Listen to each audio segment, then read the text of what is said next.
ভ্যাপসা গরমে ছটফট করছে সারা দেশের মানুষ। দেশ জুড়ে বৃষ্টি কমে গিয়ে বাতাসে জলীয় বাষ্প বেড়ে যাওয়ায় ভ্যাপসা গরমে অতিষ্ঠ জনজীবন। তাপমাত্রা খুব বেশি না হলেও আর্দ্রতার কারণে গরমের তীব্রতা আরও বেড়ে গিয়েছে। আবহাওয়া অধিদপ্তর জানিয়েছে এই অবস্থা অন্তত আরও 2 থেকে 3 দিন অব্যাহত থাকবে। ঢাকায় শনিবার দুপুরে তাপমাত্রা রেকর্ড করা হয়েছে 33.8 ডিগ্রি সেলসিয়াস। আর্দ্রতা ছিল 58%।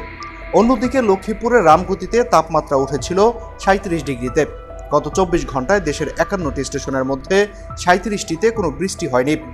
আবহাওয়াবিদরা জানিয়েছেন, আর্দ্রতার আধিক্যের কারণে স্বাভাবিকের চেয়ে অনেক বেশি গরম অনুভূত হচ্ছে। বিচ্ছিন্নভাবে কিছু এলাকায় হালকা বৃষ্টি হলেও সারা দেশে ভ্যাপসা গরম চলবে। আগামী দিনে রংপুর, ময়মনসিংহ, সিলেট ও চট্টগ্রামে হালকা থেকে মাঝারি বৃষ্টি হতে পারে। গরমে খেটে খাওয়া মানুষের দুর্ভোগ বেড়েছে। রাজধানীতে ব্যবসায়ী ও শ্রমজীবী মানুষেরা জানিয়েছেন, দিনরাত সমানভাবে অস্বস্তিকর গরমে জীবনযাত্রা বিপর্যস্ত হয়ে পড়েছে। আবহাওয়া অধিদপ্তরের পূর্বাভাস অনুযায়ী সেপ্টেম্বর মাসে স্বাভাবিক বৃষ্টি হতে পারে, তবে এর মধ্যে 1 থেকে 2টি মৃদু তাপপ্রবাহও বয়ে যেতে পারে। মাহাদি হাসান বিয়ান, পিপল ভয়েস টেলিভিশন, ঢাকা।